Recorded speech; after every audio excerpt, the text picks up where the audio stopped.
আমি যতবার বিপদে পড়েছি, আমল করেছি, আল্লাহ এর ফলাফল আমাকে হাতে হাতে দিয়েছেন।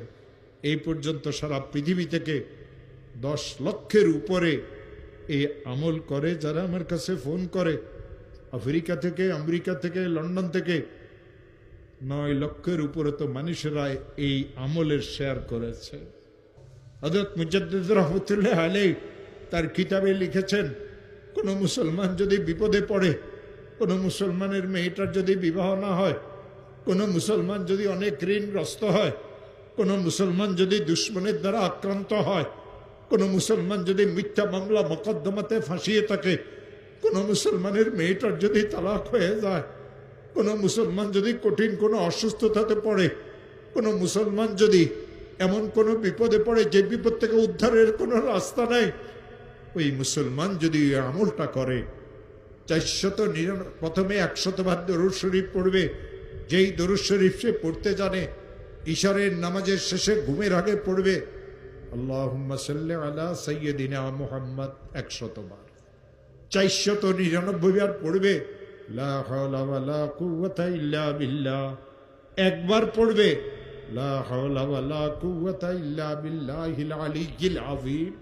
100 বার দরুদ শরীফ পড়বে, হাত পাতিয়ে বলবে, মাওলা আমি অনেক গরিব মানুষ, মেয়েটার তালাক হয়ে গেছে, মেয়েদের বিবাহ শাদীও হয় না, ঋণগ্রস্ত হয়ে গেছি, ব্যবসাটা অচল হয়ে গেছে, মিথ্যা মামলা মোকদ্দমাতে ফাঁসিয়ে গেছে। যত কঠিন বিপদে হোক না কেন, যত কঠিন বিপদে পড়ুক না কেন, আমার মওলা বলেন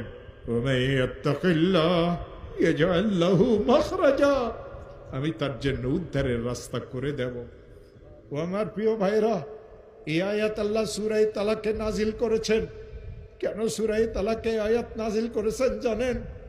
ইসলাম ধর্মে সবচেয়ে নিকৃষ্টতম জায়েজ হলো এই তালাক।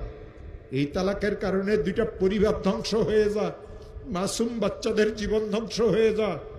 এই তালাকের কারণে মানুষদের অবস্থার এমন সৃষ্টি হয় যে সে বর্ণনাও করতে পারে না। বড় বোনের তালাক হয়ে গেল, ছোট বোনগুলি বিবাহ আটকে গেল। নিশ্চয় মেয়েরা খারাপ, নাইলে কেন তালাক হইল? জামাইকে দেখতে তো অনেক ভালো লাগে। আমার প্রিয় ভাইয়েরা, এই মেয়েটা শ্বশুর বাড়িতে শান্তিতে ছিল না, বাপের বাড়িতে যতদিন ছিল ঘরের কাজ কামে মেয়েকে করা লাগতো।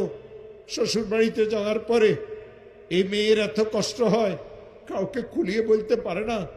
বাপ গরিব মানুষ, বাপের কাছেও বলতে পারে না, নীরবে সহ্য করে। যৌতুক নামের এক অভিশাপ মুসলমানদের ঘরে ঘরে ঢুকেছে।